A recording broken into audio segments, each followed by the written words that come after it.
A paz de Cristo, meus irmãos, sejam bem-vindos à lição 1, primeira aula do terceiro trimestre de 2021 na Escola Dominical, para a classe de adultos. Nós estaremos estudando esta revista com o tema O Plano de Deus para Israel em meio à infidelidade da nação, as correções e os ensinamentos divinos no período dos reis de Israel. Sejam muito bem-vindos ao meu canal. Eu sou o professor Denis Pereira, diácono da Assembleia de Deus, Ministério do Belém, em Campinas, São Paulo. E é um prazer receber você por aqui. Há 6 anos nós estamos no YouTube, ajudando professores a prepararem as suas aulas para as classes de adolescentes, juvenis, jovens e adultos. Por isso é muito importante você se inscrever no canal e ativar o sino de notificações. Também, é claro, compartilhar o nosso vídeo, o link do nosso canal, porque tem muitos professores precisando de ajuda e nós estamos aqui para isso. É importante você também curtir o vídeo e deixar o seu comentário. Fale para nós de onde você assiste às nossas aulas. Temos irmãos de todos os lugares do Brasil, do Pará, do Maranhão, temos uma boa audiência também no Maranhão. Enfim, muita gente que nos assiste aqui todas as semanas. E esta interatividade, quando você se inscreve, curte, compartilha, comenta, faz o YouTube divulgar muito mais o nosso canal. É isso. Muitos vídeos são postados no YouTube todos os dias, então ele dá uma maior atenção para aqueles vídeos onde há mais engajamento, mais interatividade. Então interaja com o canal para que possamos alcançar muito mais pessoas com este trabalho, tá certo? Conto com você, estou aqui para lhe servir. Vamos então para a lição 1 da Escola Dominical.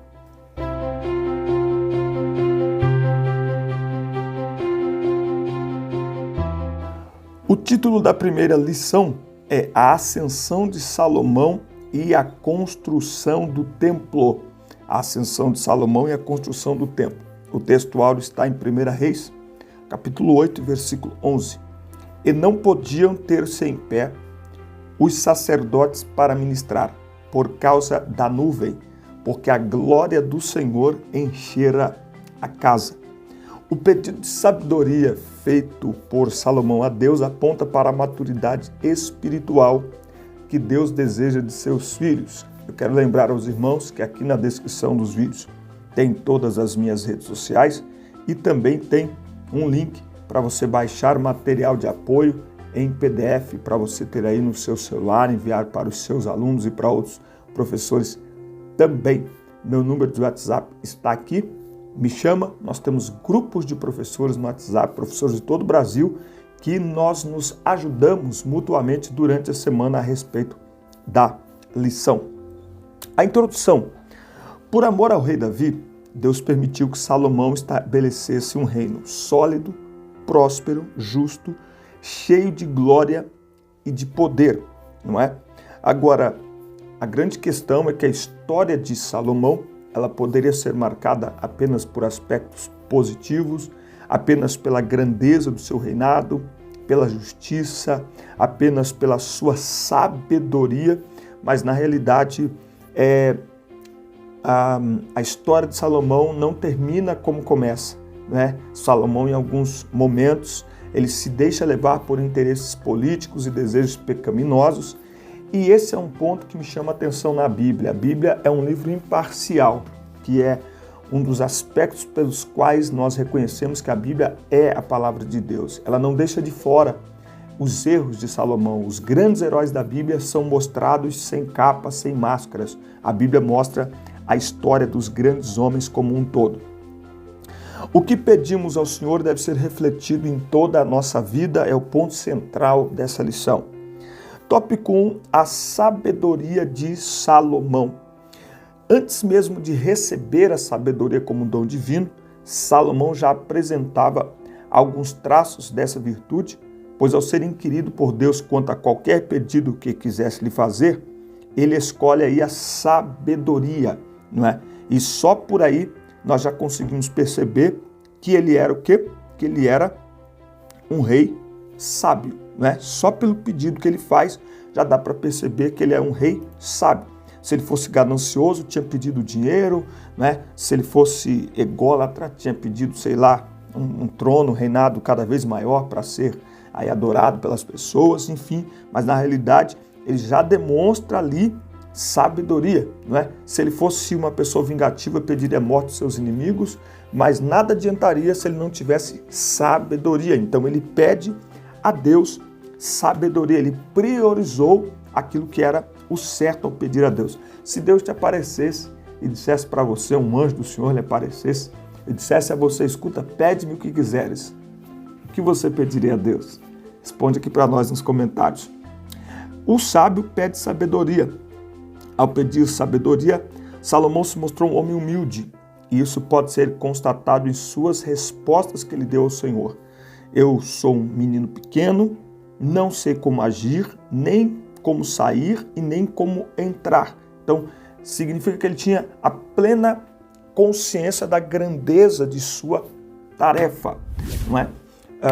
É muito interessante que Salomão, Jeremias, algumas pessoas na Bíblia, alguns personagens, quando eles são chamados por Deus, eles apresentam a Deus as suas limitações, as suas deficiências.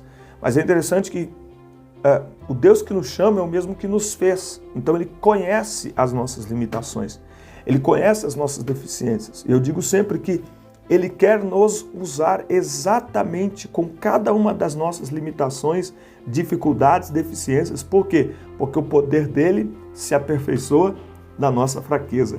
Por quê? Para que a glória seja completamente dele. Porque dele, por ele e para ele são todas as coisas.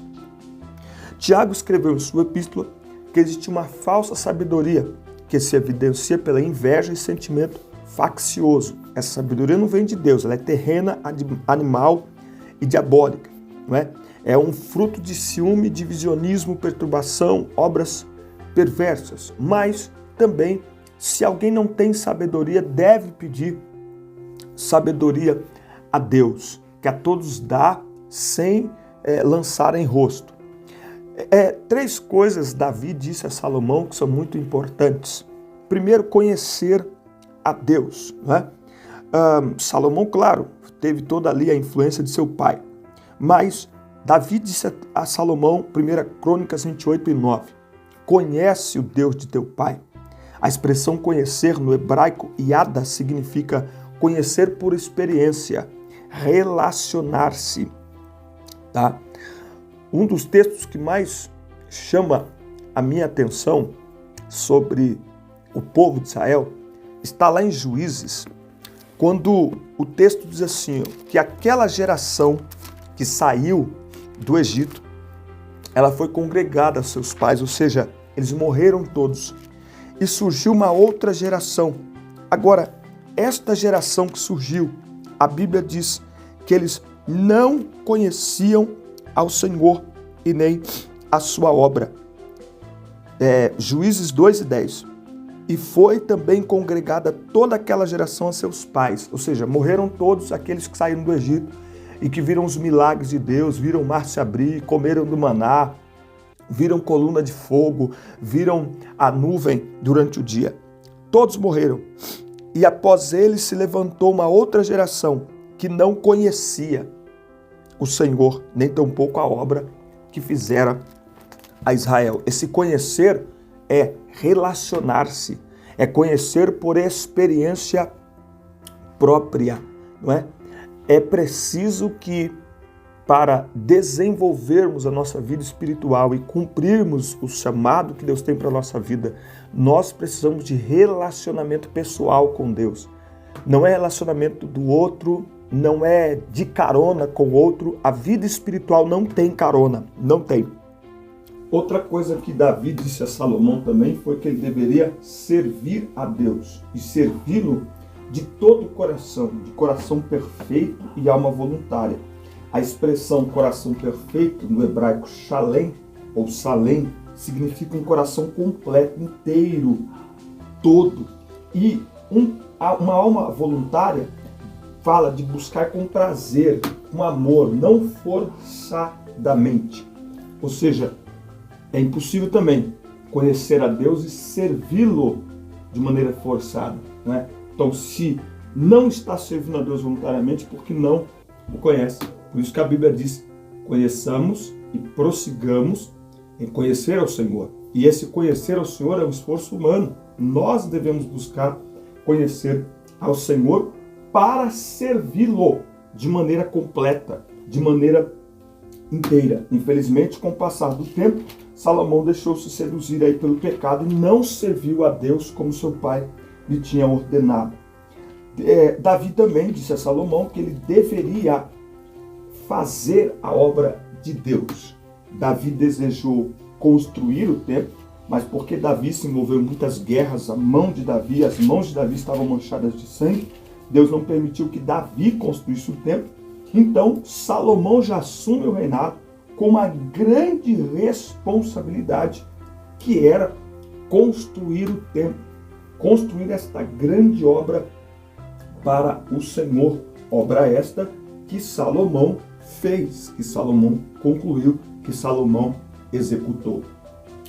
Tópico 2 vai falar da consolidação do poder. A glória do reino de Salomão. O reinado de Salomão não apenas se tornou amplo em termos territoriais, mas foi firmado e estabelecido em paz e justiça. O povo de Judá e Israel tinha tanta fartura e vivia em tão boas condições que podia até festejar e se alegrar. Não é? Então, todos os governos, quando administrados sobre essas premissas, se tornam duradouros, trazendo ao povo paz e segurança.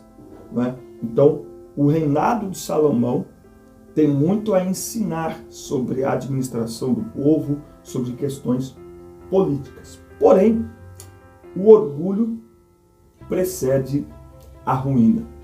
Salomão, ele assume o trono debaixo da orientação do seu pai e seguindo a direção divina, mas com o passar do tempo, Salomão começa a fazer alianças com pessoas e com reis, não é? E com mulheres que não tinham a sua linhagem, que não tinham o seu estilo de vida, que não tinham o seu Deus como Deus deles. E ao fazer estas alianças, Salomão se deixou levar por caminhos completamente contrários à palavra de Deus. Não é? Salomão deixou uma sede de poder invadir o seu coração, e isso trouxe prejuízos para todo o seu reinado. Essa degradação de valores começou conforme Salomão permitia que pequenos desvios assumissem proporções gigantescas. Então não adianta, existem alianças que elas não devem ser feitas, não adianta. E não adianta fazer aliança com quem não tem aliança com Deus e achar que está tudo bem. Não! Quando nós fazemos aliança com quem não tem aliança com Deus, a nossa aliança com Deus, muitas vezes, ela se torna quebradiça, porque nós deixamos de ter compromisso com Deus. É preciso ter cuidado. Então, se nós temos aliança com Deus, nós precisamos fazer alianças com quem tem aliança com Deus. Salomão se deixou levar pela sua sede de poder, pela sua ganância, não é? O seu reino ia crescendo cada vez mais, mas a que custo? Será que os fins justificam os meios? É preciso pensar isso. Quanto mais o reinado de Salomão crescia, mais ele se afastava de Deus. Então, nós precisamos rever as alianças, porque os fins não justificam os meios. Né? O reino estar crescendo não significa que Deus está aprovando. O reino estar crescendo não significa que nós estamos na direção certa. Isso serve em todas as áreas da nossa vida. As coisas estarem dando certo não significa que estamos fazendo certo. Meu Deus, preciso pensar. Ah, mas está dando certo, mas está de acordo com a vontade de Deus, com a direção de Deus? Precisa pensar. Salomão, o nome dele deriva-se do hebraico shalom, significa pacífico. Tá? Pacífico. Tá? Ele recebeu do profeta Natã o nome Gedidias, que ficou conhecido, que significa amado de Yahvé. Mas Salomão foi o nome que prevaleceu. Provavelmente você nem sabia que ele tem esse nome Gedidias. A gente só conhece ele por Salomão. Ele era filho de Davi com Batseba. Então, ao contrário de Davi, que nasceu no pasto, né? Numa comunidade, numa casa pequena, num local pequeno, né? Ele nasceu no palácio, tá? Porque ele nasce exatamente quando Davi reinava sobre todo o Israel. E aí, como a gente já falou, o reinado dele é marcado por tratados com reis vizinhos e de casamentos políticos. Foi assim que ele foi garantindo a paz no seu reinado e o crescimento do seu reinado, com alianças políticas e com casamentos políticos. Salomão tinha 300 mulheres e 700 concubinas, uma coisa assim. Era uma coisa absurda, né? Mas nada disso foi feito de acordo com a direção de Deus. Salomão foi conhecido como o rei mais rico e mais sábio do mundo. Vamos ver isso? 1 Reis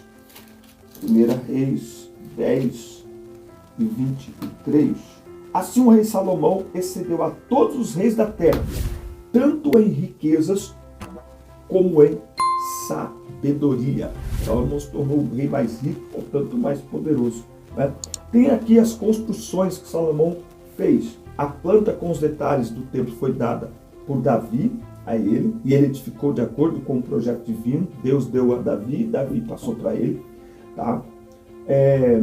O templo foi construído de grandes pedras, travas e tábuas de cedro revestidas de ouro. Ouro era a presença marcante em todo o templo. Foi construído por 30 mil israelitas e 150 mil cananeus. Eu vou colocar aqui essas informações na descrição do vídeo, tá? Isso aqui serve para você levar aí para a aula. Levaram 7 anos para construir o templo. Media 30 de comprimento, 10 de largura e 15 de altura.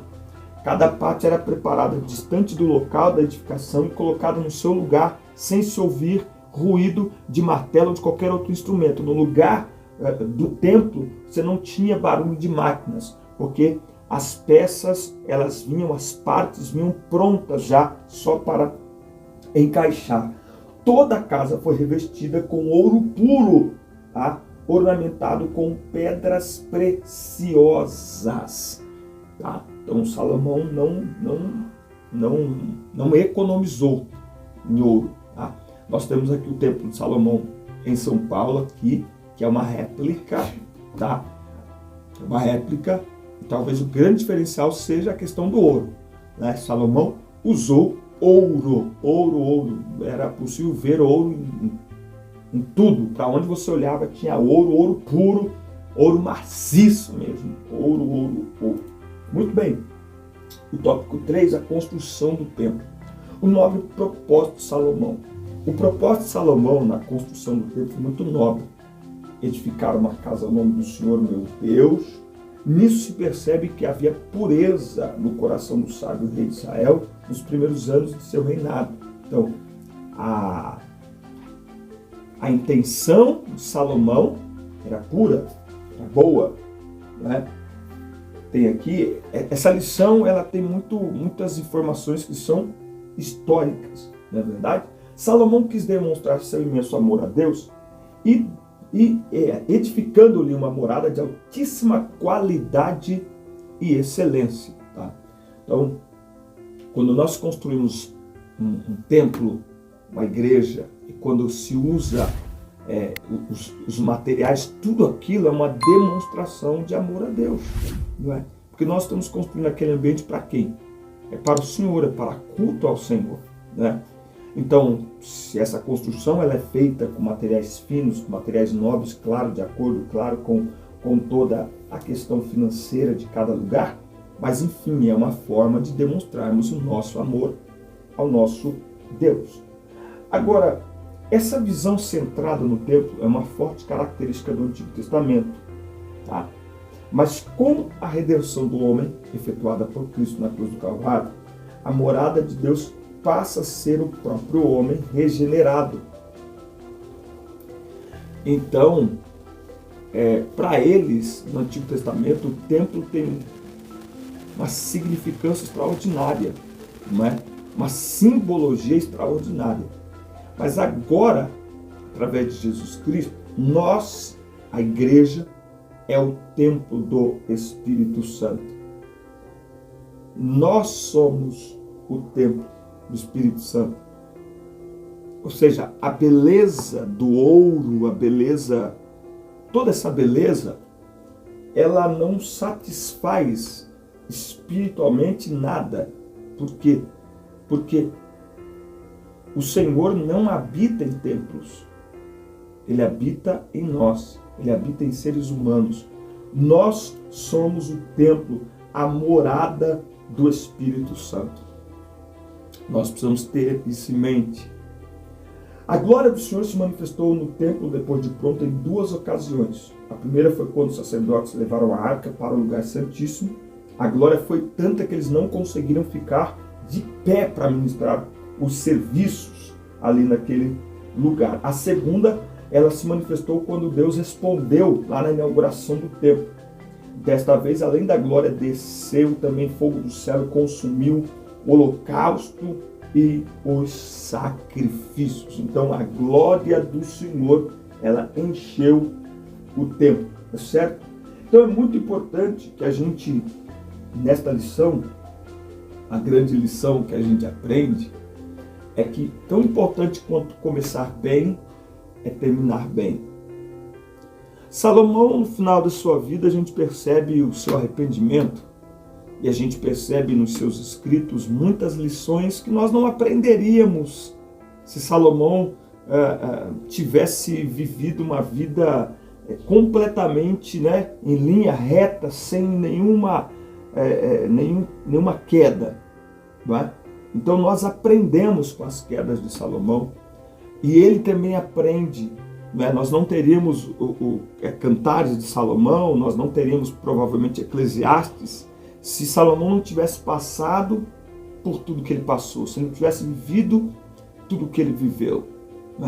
Então é muito importante nós olharmos para a história de Salomão e aprendermos que é extremamente importante que, da mesma maneira que nós começamos servindo a Deus, sendo obedientes a Ele, que a gente permaneça obedecendo, que a gente permaneça cumprindo a sua palavra, fazendo a sua vontade. Que a gente não se desvie, que a gente não abra mão da nossa vida com Deus, que a gente não abra mão daquilo que Deus tem preparado para nós, que a gente não abra mão da nossa devoção ao Senhor, mas que ao invés da gente se esfriar, que ao invés da gente se estacionar, que a gente se envolva cada vez mais e que a gente cresça diante do Senhor e que a gente construa diante de Deus uma vida espiritual que seja constante, que seja permanente, não é? Mas nós também aprendemos que todos nós somos falhos e que é sempre possível voltar, é sempre possível se arrepender, é sempre possível recomeçar. Talvez essa seja a grande lição que Salomão nos deixa. Sempre é possível recomeçar. Amém? Enfim, esta foi a nossa pré-aula da lição 1, classe de adultos. Que Deus abençoe sua vida, sua casa, seus alunos, sua classe. Forte abraço, fiquem com Deus, boa semana e até a próxima aula. Deus abençoe.